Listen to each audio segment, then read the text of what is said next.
सध्या उन्हाळ्याचे दिवस चालू आहेत आणि या उन्हाळ्याच्या दिवसामध्ये गावाकडच्या नद्या असतील, तलाव असतील, विहिरी असतील, या ठिकाणी पोहण्यासाठी किंवा गारवा मिळण्यासाठी अनेक जण गर्दी करत आहेत. त्याचबरोबर सध्या सुट्टीचे दिवस चालू आहेत आणि सुट्टीमध्ये कुठंतरी जावं, फिरावं यासाठी अनेक परिवार पर्यटनासाठी बाहेर पडतात. ज्यावेळेस एखाद्या ठिकाणी नदी किंवा पाण्याचा स्रोत दिसतो, त्यावेळेस मग ही लहान मुलं असतील, तरुण असतील किंवा कुटुंबातली कोणीही व्यक्ती असेल, ते त्या ठिकाणी पाण्याजवळ थांबून त्या पाण्याचा आनंद घेण्याचा प्रयत्न करतात. परंतु अनेकदा हेच पाणी त्यांच्या जीवावरती बेतू शकतं. पोहायला उतरणारे अनेक जण या पाण्यामध्ये दुर्दैवानं आपला जीव गमावून बसलेले आहेत आणि त्याच्यामुळं पाणी हे फक्त आनंदाचा आता माध्यम तर आहेच, पण त्याचबरोबर ते आता सुरक्षेच्या दृष्टिकोनातून खूप महत्त्वाची गोष्ट, सांभाळणारी गोष्ट आहे. आणि म्हणूनच सध्या उन्हाळ्याच्या दिवसामध्ये पोहायला जात असताना किंवा वेगवेगळ्या ठिकाणी पाण्याच्या जवळ जात असताना आपण काय काळजी घ्यायला पाहिजे हे खूप महत्त्वाचं आहे. आणि यासाठीच यावरती आज आपल्याबरोबर बोलण्यासाठी, संवाद साधण्यासाठी आणि विशेषतः मार्गदर्शन करण्यासाठी ज्यांना संपूर्ण महाराष्ट्र जीवरक्षक म्हणून संबोधतात ते दिनकर कांबळे आपल्यासोबत आहेत. नमस्कार दिनकर. नमस्कार नमस्कार सर. नमस्कार. सध्या आम्ही पाठीमागच्या बाजूला बघतो सगळेजण पोहण्याचा आनंद घेत आहेत, सगळ्या गोष्टी आहेत.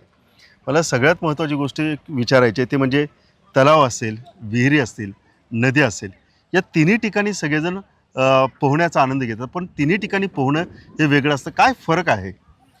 ॲक्च्युली सर असं आहे की आता जो ही मुलं पोहतात हे तलावामध्ये पोहतात.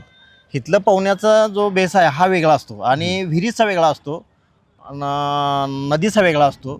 नदीला वाहतं पाणी असतं. आता ॲक्च्युली जर बघितलं तर तुम्ही ह्या तलावामध्ये आता ह्या वेव्ह सुटलेल्या आहेत. म्हणजे हे लाटेमुळे काय होतं की आता जे स्विमिंग आहे हे लाटा सुटल्यानंतर कधी स्विमिंग करायचं नसतं. पण बऱ्याचदा काय होतं की ऊन खाली झाल्यानंतर आपण पोहायला जाऊ म्हणून लोक येतात. आता या ठिकाणी जे मुलं पोहतात त्यांच्याकडे कुठल्याही पद्धतीची सेफ्टी नाही आहे. ॲक्च्युली कुठल्याही पद्धतीची सेफ्टी नाही आहे.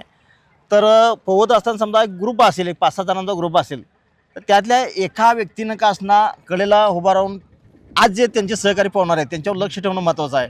पोहणाऱ्या मुलाकडे एखाद्या त्या जवळपास एखादा मोठा टॉवेल किंवा एखादा छोटासा माझ्या कमरेला जसा लाईफलाईन रोप आहे असा एखादा रोप असावा किंवा एखादं लाईफ जॅकेट असावं. हे असणं का गरजेचं आहे? तर इमर्जन्सी समजा खाली आपले सहकारी मित्र समजा पोहत आहेत आणि गेले अर्धा तास पाण्यात आहेत ना, अचानक खेळत खेळत तो एखादा खाली दमछाक खाली जातो. बऱ्याच वेळा काय होतं, पाण्यात जास्त वेळ थांबल्यामुळे काय होतं की पायात क्रॅम्प येतात आणि ते लक्षात येत नाही. आणि आलेला क्रॅम्प हे पाण्यात रिलीज करणं हे टेक्निकल माहीत नसल्यामुळं तो आहे त्या ठिकाणी खाली जातो. ज्यावेळा ओरडण्याचा प्रयत्न करतो त्यावेळा पाय झटकवण्याचा प्रयत्न करतो त्यावेळा तो क्रॅम्प वर सरकतो आणि वरती सरकल्यामुळे काय होतं की एवढी मोठी कळ येते. ते कळ आल्यामुळे तो जो स्विमर आहे, पोहणारा जो मुलगा आहे, तो घाबरतो. तो काय करतो त्यावेळा मोठं ब्रीथ घेतो आणि तो खाली जातो. तलावामध्ये पोहत असताना काय की शक्यतो वाऱ्याच्या लाटा ज्या पाण्याच्या ज्यावेळा चालू होतात त्यावेळा त्या लाटांचा जो स्पॅन असतो, जो दाब असतो, तो छातीवर येतो. त्यामुळं पोहण्यासाठी जो दम लागतो ना तो पटदिशी लागतो. समजा मी एक 10 फूट पोहत जाणारा माणूस आहे तर मला ते 6 फुटावरती त्या लाटा दाबून होतात कारण ते प्रेशर येत असतं. कारण तुमची बॉडी कशी असते, बॉईंगशीला बॉडी असते, पाण्यात तरंगत बॉडी असते, तुम्ही हालचाल करत असता त्यामुळे तुमची मुवमेंट होत असते आणि दरम्यान काय होतं त्या लाटा समोरून येत असतात. आता तुम्ही अपोजिट डायरेक्शनला जर येत असाल तर तुम्हाला हा प्रॉब्लेम नाही, पण तुम्ही त्या डायरेक्शन जर पाठीमागे जात असाल तर तुम्ही नॉर्मल पोझिशनला तुम्ही त्या किनाऱ्याला जाऊ शकता. महत्त्वाचा मुद्दा होतं काय की नवशिका माणूस बुडतो कसा, तर त्याची पूर्ण बॉडी जर समजा पाण्यात बुडली असेल एवढी आणि समजा एखादी लाट आली किंवा एखाद्याने पाणी मारलं तर ती लाट त्याच्या नागपुडीत जाऊन पाणी जाऊ शकतं आणि तो तिथं काय करतो ठसका येतो त्याला. तो त्यावेळेला काय करतो थोडासा व्हायब्रेट होतो आणि तो बिचकतो आणि त्यामुळे तो हात मारायचा प्रयत्न करतो आणि त्यावेळेला ती बॉडी खाली जाण्याचा प्रयत्न होतो. त्यामुळे कधी श्वासनलिकेमध्ये जर पाणी गेलं तर 100% तिथं अपघात होण्याचे चान्सेस असतात. त्यामुळे फ्लोटर बांधणं ही फार महत्त्वाची गोष्ट आहे. त्याच्यानंतर आता महत्त्वाच्या 2-3 गोष्टी आहेत. एक म्हणजे विहिरीमध्ये सुळकी मारताना एक नाही डोक्याला लागून अपघात होतात. मग ही उंची असेल, ही खोली आहे आणि त्याच पद्धतीनं वाहता प्रवाह, यांचं जजमेंट कसं करायला पाहिजे? आता ॲक्च्युली कसं आहे, समजा विहिरीमध्ये तुम्हाला पोहायचं आहे किंवा विहिरीमध्ये तुम्हाला उडी मारायचं आहे, माझ्या तर अभ्यासानुसार म्हणजे आता मी माझा थोडक्यात परिचय आणि मी एकदा सांगतो तुम्हाला की मी आपत्कालीन जीवरक्षक दिनकर कांबळे महाराष्ट्रभर माझी ओळख जनतेनंच करून दिलेली आहे. मला कुठल्या युनिव्हर्सिटीने ही डिग्री दिली नाही तर जनतेने दिलेली डिग्री आहे. पण मी यातलाच पाण्यामधला मी पॅडी रेस्क्यू स्कुबा डायव्हर म्हणून आहे की माझं लायसन 120 फुटातलं समुद्रातलं आहे. ओके. तर काय होतं की पाण्याच्या प्रत्येक परिस्थितीमध्ये मी सुद्धा शिकत गेलो की मी बऱ्याच ठिकाणी ओढ्यात, नाल्यात, विहिरीत, खणीत डबक्यात मी बुडत असतो, डेड बॉडीज काढत असतो, लोकांना वाचत असतो, स्वतः प्रॅक्टिसला उतरतो. पण ह्याचं गणित लावायचं कसं, हां. ह्याला एक टेक्निकल बेस पाहिजे. म्हणून मी हा कोर्स केला. हं. आणि हा कोर्स केल्यानंतर माझ्या लक्षात आलं की बाबा ह्या कोर्समुळे माझा फायदा किती झाला. आता विहिरीत जे पोवायचा तुम्ही मला प्रश्न विचारला की विहिरीत काय काळजी घेतली पाहिजे, की आपण ज्या ठिकाणी जातो, ज्या विहिरी पोवायला जातो, तर त्या विहिरीची खोली किती आहे हे पहिलं माहिती करून घेणं महत्त्वाचं आहे. हं. त्या विहिरीमध्ये बाबा इलेक्ट्रिक वॉटर सप्लायच्या मोटरीचे कनेक्शन किती आहेत, हं. पाईप किती आहेत, हं.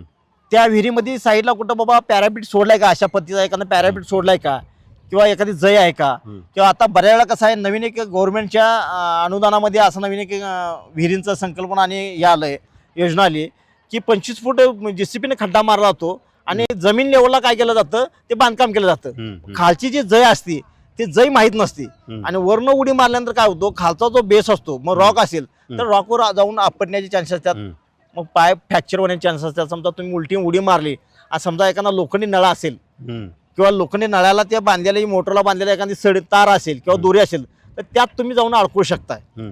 आणि त्यामुळे अपघात होऊ शकतो. हं. त्यामुळे विहिरीवर पोहत असताना काळजी काय करणं की इलेक्ट्रिक सप्लायची बाबा मोटर चालू असेल तर शक्यतो त्यात उतरू नये. हं. दुसरी गोष्ट, त्या मोटरला दोऱ्या बांधल्या असतील तर त्या दोऱ्या कुठल्या डायरेक्शनला बांधल्यात त्या विचारात घ्याव्यात. हं. किंवा त्या ठिकाणी पायऱ्या असतील तर पायरीच्या ठिकाणी बाबा आपल्या सेफ्टीसाठी एखादा बाबा प्लास्टिकचा सीलबंद पॅक कॅन असावा किंवा एखादा लाईफ जॅकेट असावं किंवा दोरी असावी. समजा बुडत असेल तर ती दोरी टाकली तर त्या दोरीला धरून ओढून घेता येईल. हं. ह्या गोष्टी जवळ ठेवणं फार गरजेचं आहे सर. याच्यामध्ये आणखी एक प्रश्न येतो की तो म्हणजे एक नाही, एखादा व्यक्ती मला बुडताना दिसतोय, मला स्वतःला पोहता येत नाही, तर अशा परिस्थितीत बाहेरून मी त्याच्यापर्यंत न पोहोचता कशा पद्धतीने त्याला सूचना करू शकून त्याला एक नाही बाहेर काढण्याचा प्रयत्न करू शकतो, हा एक प्रश्न आहे. आणि दुसरा याच्यानंतर मी विचार हा चांगला प्रश्न विचारला, कारण हे मी माझ्या प्रॅक्टिकलमधनं मी हे सगळं अनुभवलेलं आहे की एखादा समोरचा मुलगा बुडत असेल तर त्याला वाचवायचा कसा. तर मी तर लोकांना मी ज्यावेळेला ट्रेनिंग देतो फ्लड रेस्क्यूचं त्यावेळेला मी प्रत्येक माझ्या समोरच्या विद्यार्थ्याला किंवा समोरच्या कॅन्डिडेटला सांगत असतो की बुडणाऱ्या माणसाला शक्यतो स्वतःहून पुढे जाऊन वाचवायचा प्रयत्न करू नका.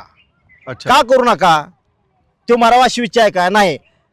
जोपर्यंत तुम्हाला त्याचे सिम्पटम कळत नाही की तो काय डायरेक्शनला तुम्ही गेल्यानंतर तुम्हाला तो अटॅक करणार आहे. अच्छा. काय आहे माणसं काय म्हणतात की ॲक्च्युली पाण्यामध्ये बुडणाऱ्या माणसाला समजा जर मिठी मारली तर ती काळ मिठी म्हणतात. हं. तर मी म्हणतो ती काळ मिठी नाही. ॲक्च्युली एखाद्या माणूस समजा एखाद्या माणसाला आग लागल्या माणसानं जर मिठी मारली तर ती काळ मिठी म्हणली जाते. कारण ती मिठी जी असते ना ती पूर्ण त्याचं कातडं वितळलेलं असतं आणि ते लॉक होतं आणि ते सुटत नाही. तुम्ही अशी पाण्यात एखाद्याला समजा मिठी मारली, समजा माणसानं मिठी मारली तर तुम्ही सोडवू शकताय. त्याच्या अंडरवॉटर फायटिंग आहे, टेक्निक्स आहेत सगळ्या.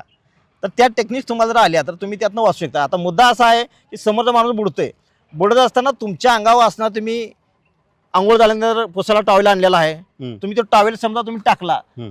बुडणाऱ्या माणसापाशी किमान तुमचं 8 फुटाचं अंतर पाहिजे. 8 फुटाचं अंतर पाहिजे. त्याच्यातनी तुमच्यात 8 फुटाचं अंतर पाहिजे, तरच तुम्ही लाईफ सेव्हर होऊ शकता. तुम्ही डायरेक्ट भावनिक होऊन जर तुम्ही धरा गेला तर 100% तुम्हाला त्याच्यामध्ये धोका निर्माण होऊ शकतो, तुम्ही कितीही एक्सपर्ट असला तर. मी सुद्धा प्रयत्न करत असतो. मला ज्यावेळेला समोर घटना घडते त्यावेळेला मी डायरेक्ट हीच भूमिका करतो की पहिला मी सेफ आहे का, मी सेफ असेल तर त्याला वाचू शकतो. बरोबर. मी काय करतो, त्याचा टॉवेल घेतो आणि तो टॉवेल मी त्याच्यापाशी भिजवतो पाण्यात आणि त्याच्यापाशी टाकतो.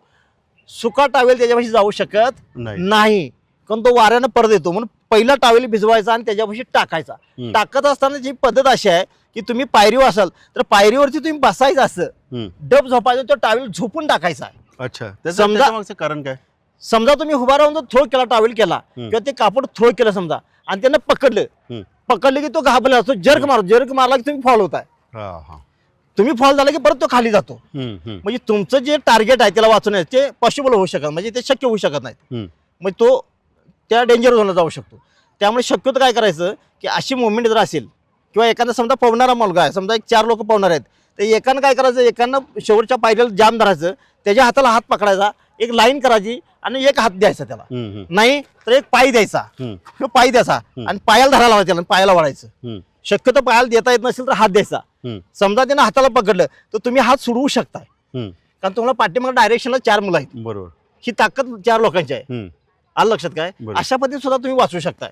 पण याच्यामध्ये केस पकडून एक नाही बाहेर आणलं जातं किंवा एक नाही जे काय अंतर्वस्त्र आहेत किंवा पॅन्ट आहे त्याला धरून बाहेर आणलं जातं, असंही थिअरी सांगितली जाते.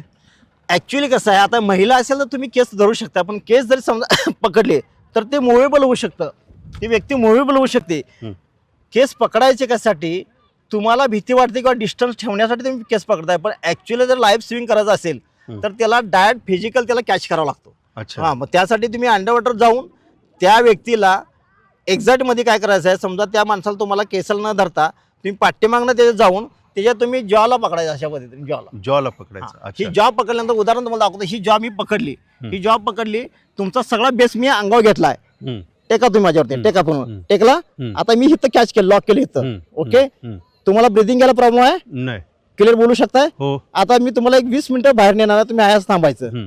हा, तुम्हाला ब्रिदिंग घेता येते, तुम्हाला कुठं डिस्टर्ब होत नाही, कुठं दुखत नाही, काय नाही. ही पोझिशन आहे. आलं लक्षात काय? मग बऱ्याच वेळेस काय होतं, मग हे पोझिशन पकडली जात नाही. नाही पकडली जाते, हे माहित नाही कोणाला. काय होतं, बऱ्याच वेळा तुम्ही जर कंबरला धरलं तर त्याची बॉडी अनबॅलन्स होते आणि तो पाण्यात बुडतो. बॉडी मुवमेंट आपलं जे आहे ना, हा एअरवे, ब्रीथ एअरवे आहे, हा ओपन डायरेक्शनला पाहिजे. जोपर्यंत ओपन डायरेक्शन तुम्ही आहे तेव्हा तुम्हाला पाण्यात कुठलाही धोका निर्माण होऊ शकत नाही. बऱ्याच वेळेस पर्यटक असतील, हे असतील, यांचे सुद्धा पाय घसरून अनेकदा अपघात झालेले बघतात. नेमकं कारण कोल्हापूर जिल्ह्यामध्ये पर्यटक बरेच असतात.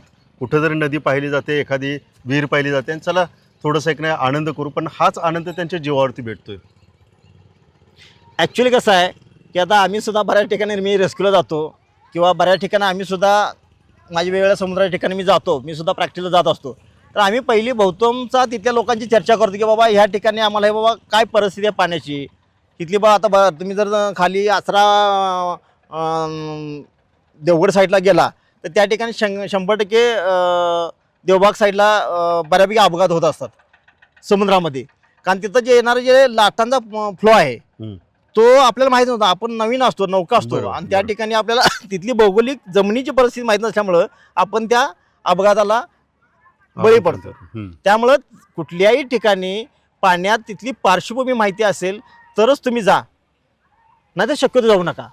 किंवा एखादा तिथं लाईफ गार्ड असेल, समुद्राच्या ठिकाणी लाईफ गार्ड असेल, किंवा तुम्ही ज्या ठिकाणी जाणार त्या ठिकाणी बाबा तिथला एका जुना माणूस असेल, साहेब तुम्ही ह्या गावचा आहे का, ते सांगा बाबा इथं खोल आहे, इथं कमर एवढं पाणी आहे, त्या ठिकाणी तुम्ही कमर एवढ्या पाण्यात तुम्ही जाऊन तुम्ही एन्जॉय करू शकता.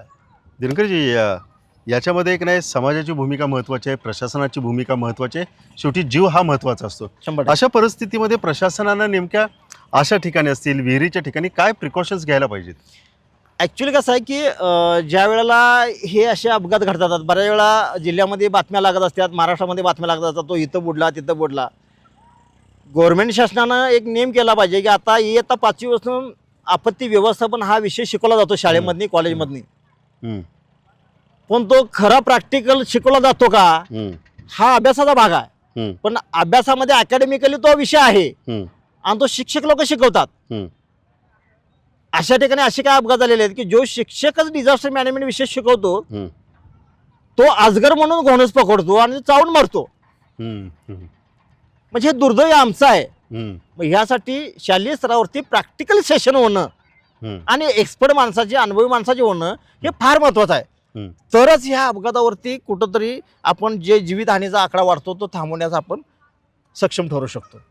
शेवटी काय प्रसारमाध्यमच्या या चॅनलवरून आपण काय सांगाल लोकांना, काय आवाहन कराल? म्हणजे उन्हाळ्याच्या सुट्टीला ज्यावेळेस तुम्ही पोहायला जाता, नदीत उतरता, पाण्यात उतरता, जीवरक्षक दिनकर कांबळे काय सांगतील?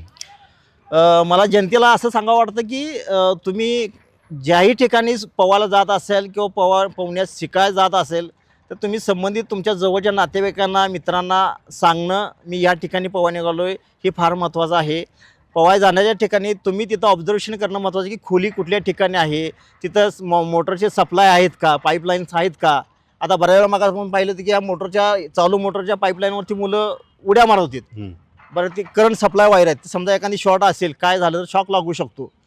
तर मला एकच सांगायचं आहे की जनतेला की तुम्ही ज्या ठिकाणी पोहायला जाणार ती जागा सेफ आहे का, तिथल्या लोकलच्या माणसाला विचारणं हे महत्त्वाचं आहे. तुम्ही स्वतः पोहत असाल तर तुम्ही समजा तुमच्या एरियामध्ये समजा तुम्ही एक अर्धा तास पोहत असाल तर अननोन ठिकाणी जाता त्यावेळेला तुम्ही 15 मिनिटच पोहा मी म्हणतो. हां, बरोबर.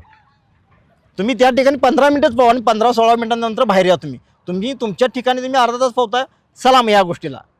हां, आता समजा तुम्हाला एखाद्याला पोहायला शिकवायचं आहे, तुम्ही पोहायला शिकवत असताना पहिलं लाईफ जॅकेट तुमच्या अंगावर असणं महत्त्वाचं आहे आणि समोरच्याला असणं पण फार महत्त्वाचं आहे. कारण मी एक्सपर्ट आहे म्हणून मी विदाऊट लाईफ जॅकेटचं नाही स्विमिंग शिकवू शकत. कारण मी जीवरक्षक या शब्दाला म्हणजे कॅपेबल नाही असं मी म्हणू शकतो. मी सेफ्टी आहे का, माझं PPE असेल तरच मी समोरच्याला सेफ ठेवू शकतो. सांगायचा मुद्दा असा की नवीन मुलांना वडील जर मुलांना शिकवत असतील तर पालकांनी काय करावं की त्या मुलाला चांगल्या पद्धतीचं त्याचं वजन काय, त्या वजनाच्या क्वालिटीचं लाईफ बॉईन्सी करणारं लाईफ जॅकेट कुठलं आहे. लोकल मार्केटला चायनामध्ये मिळतात म्हणून घालून त्याला पोहायचं शिकवायचं प्लास्टिकचं. समजा इन केस ते पंक्चर झालं, लिकेज झालं झटापटीत तर तो धोका निर्माण होऊ शकतो. तर त्यासाठी तुमचं जेवढं वेट आहे त्या वेटच्या कॅपेबल लाईफ जॅकेट तुम्ही चांगल्या दुकानातून घेणं, SI मार्क्सचं घेणं महत्त्वाचं आहे. ते घालून तुम्ही स्वतःला घालणं आणि त्याला त्याच्या डायरेक्शननुसार त्याला थोडं पाण्यात उतरत त्याचे धाडस निर्माण करणं. मला पाहिजे म्हणून मी माझ्या मुलाला आत नेऊन सोडा तू परत ये म्हणून सांगायचं हे चुकीचं आहे. हे पालकांचं चुकीचं आहे. त्यामुळे मुलाचं धाडस वाढवायचं असेल ना तुम्हाला स्टेप बाय स्टेप करावं लागलं कुठलीही गोष्ट. त्यामुळं महाराष्ट्रामध्ये कुठल्याही तुम्ही ठिकाणी समजा जर फिरत असाल एखाद्या अशा वॉटर सोर्सच्या ठिकाणी तर त्या ठिकाणी बाबा मी ज्या ठिकाणी उतरणार त्या ठिकाणी आसपास कुठं बाबा माणसं आहेत का मला बघणारे की समजा मला इन केस काय प्रॉब्लेम आहे एका ठिकाणी मगरच असेल माहीत नाही, तुम्ही थांबला एखाद्या मगरीने तुम्हाला कॅच केलं तुम्ही दिसू शकत नाही पण समोरचा माणूस तुम्हाला बघतोय म्हणजे होणारा ऍक्सिडेंट याला काय तर विटनेस पाहिजे. यासाठी प्रत्येक ठिकाणची काळजी घेऊनच काम करणं महत्त्वाचं आहे. आज माझ्यासारखा माणूस गेली 33 वर्ष या महाराष्ट्रामध्ये काम करतो तर असे एक्सपर्ट माणसं असतील. ह्या एक्सपर्ट माणसांच्याकडे तुम्ही तुमच्या मला जर पोवायला बघा मी तुमच्या मुलग्याला स्पर्धेचं नाही शिकवू शकणार पोवायला पण मी शिकू शकणार की त्याचं आयुष्य स्वतः कधी तो पाण्यात बुडून मरणार नाही आणि समोरच्याला कधी बुडून मरू देणार नाही एवढं मी टॅलेंट शिकू शकतो त्यांना. कारण ते लाईफ स्विमिंग स्टेप वेगळ्या असतात, त्याच्या स्टेप वेगळ्या असतात, त्याच्या सगळ्या ज्या कंडिशन्स सगळ्या वेगळ्या असतात. एकच शेवटचा एक प्रश्न तुम्हाला आणि तो म्हणजे तुम्ही नगरला जाताय, अनेक मुलांना प्रशिक्षित करतात. महाराष्ट्रात अनेक ठिकाणी वेगवेगळ्या मोहिमांवरती एक नाही तुम्ही जाऊन यशस्वीपणानं काम केलं आहे. सध्या एक ग्रुप आहे की त्या ग्रुपलासुद्धा तुम्ही प्रशिक्षण देत आहे. तर ते प्रशिक्षण काय होतं हा प्रश्न विचारायचं कारण असं की बऱ्याच वेळेस आमच्यामध्ये एक्साइटमेंट असते की मुलगा बुडतोय आपल्याला जाऊन वाचवायला पाहिजे, हे करायला पाहिजे. ते माणुसकीच्या दृष्टिकोनातून ठीक आहे परंतु त्याच्यामध्ये आपलासुद्धा जीव धोक्यात असतो. तर आपण ज्यावेळेस अशा लोकांना प्रशिक्षण करीत असता त्यावेळेस काय नेमक्या टिप्स तुम्ही त्यांना सांगत असता? ॲक्च्युली कसं आहे की एखादा सध्या आपण नगरला ट्रेनिंगला जाताना हां आता मी अहिल्यानगरला मी एका ट्रेनिंग सेंटरवरती जे काय ट्रेनर म्हणून काम बघतोय तर त्या ठिकाणी मुलांना ॲक्च्युली डिझास्टर मॅनेजमेंट आणि बॉन्सर या दोन्ही टाईपचं मी ट्रेनिंग देतो. तर यामध्ये त्यांना वॉटर रेस्क्यूचं पण मी ट्रेनिंग देत असतो. तर हे ट्रेनिंग देत असताना की त्या पाण्याशी आपण कशा पद्धतीनं बाबा संयमसूचिकता साधली पाहिजे किंवा त्या पाण्याला आपल्या समोरच्या व्यक्तीला कशा पद्धतीनं आपण मदत केली पाहिजे किंवा एखादा व्यक्ती बुडला असेल तर त्याला कशा पद्धतीनं बाहेर काढला जातो काय हे सगळं प्रॅक्टिकल त्यांना दाखवलं जातं त्या ठिकाणी. आणि दाखवत असताना सेल्फ प्रोटेक्शन पहिलं आपण स्वतः लाईफ जॅकेट घालणं किंवा स्वतः त्या टेक्निक. आणि यात महत्त्वाचा भाग असा आहे साहेब तुम्हाला सांगतो की तुम्ही अचानक उठला आणि तुम्ही ह्या कोपऱ्यानं त्या कोपऱ्याला जातो म्हणला आणि मध्ये जाऊन बुडला याचा अर्थ असा आहे की तुमच्याकडं तुमची लंग्स पॉवर तेवढी नाही आहे. म्हणून मी काय म्हणलं तुमच्या भागात जर तुम्ही अर्धा तास पोहत असाल तर नवीनच्या पाण्याच्या ठिकाणी तुम्ही 15 मिनिटच पोवा. कारण प्रत्येक पाण्याचे सिम्पटम वेगळे असतात. पाणी जडत्व असतं, काही पाणी हलकं असतं, काही पाणी वाहतं असतं. प्रत्येक पाण्याच्या कंडिशनला तुम्हाला ते बॉडीला तुमच्या समजून घेऊन ते तिथं तुम्ही स्विमिंग करणं हा डिफरन्स जातो. बऱ्याच वेळा कसं होतं स्विमिंग टँकमध्ये पोहणारा मुलगा आणि मामाच्याकडे गेला नदीला आणि तो गटकाळा खाल्याने बुडला. स्विमिंग टँकमधलं पाणी आहे ते टेबल वॉटर पाणी आहे, ते स्टँड बाय पाणी आहे आणि नदीचं पाणी आहे रनिंग वॉटर आहे, रनिंग करणमधलं पाणी आहे. त्याला त्या धाराला किंवा त्या वाहत्या पाण्याला तेवढा स्टॅमिना त्याचा कॅपेबल राहत नाही. त्यामुळे तो काय होतो दमछाक होतो तिथं बुडतो. म्हणजे कुठल्याही ठिकाणी पोवाय जात असताना स्वतःचं सेफ्टी किट आहे का हे खात्री करणे आणि मला जो पोवाय शिकवणार आहे तो त्यातला तेवढा कॅपेबल आहे का, मी जर बुडत असेल मला वाचवायला कॅपेबल आहे का, त्याला त्याचं काय नॉलेज आहे का हे माहिती असणं महत्त्वाचं आहे. मी काय तर एक पालक आहे किंवा मी गल्लीतला कार्यकर्ता आहे, मी त्याला पोवाय नेऊन शिकवतोय, इनर बांधतोय, ते डबा बांधतोय, मी त्याला शिकवतोय म्हणून नाही चालत साहेब. ह्याला त्यातल्या अनुभवाचा माणसाचा साथ घेऊन मुलांना पोवाय शिकवणं फार महत्त्वाचं आहे. खरं म्हणजे खूप लाख मोलाच्या गोष्टी आज तुम्ही आम्हाला सांगितल्यात. तुमच्या पुढील कार्यास तर शुभेच्छा. तुमच्यासारख्या अनेक जीवरक्षक महाराष्ट्रामध्ये तयार हो ही सदिच्छा. आणि वेळात वेळ काढून आज प्रसारमाध्यमाशी आपण संवाद साधला त्याबद्दल मी आपल्या मनापासून आभार. नमस्कार सर. नमस्कार. धन्यवाद सर.